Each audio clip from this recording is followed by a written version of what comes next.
Il-prosekuzzjoni fil-każ tal-assassinju tal-ġurnalista Daphne Caruana Galizia akkużat formalment lill-aħwa Alfred u George De Giorgio kif ukoll il-Vince Muscat bil-qtil tagħha.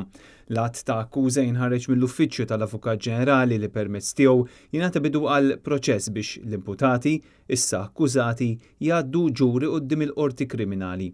Alfred De Giorgio magħruf bħala l-Fulu, George De Giorgio magħruf bħala ċ-Ċiniż u Vince Muscat magħruf bħala l-Koħħu kienu arrestati fit-2 ta' Diċembru tal-2017 fuq suspett li poġġew bomba fil-karozza ta' Daphne Caruana Galizia u li splodiet nhar is-16 ta' Ottubru tal-2017. F'dawn l-aħħar xhur kienet għaddejja l-kompilazzjoni quddiem il-qorti tal-Maġistrati, kompilazzjoni li fil-fatt ilha li bdiet minn Diċembru ta' sentejn ilu.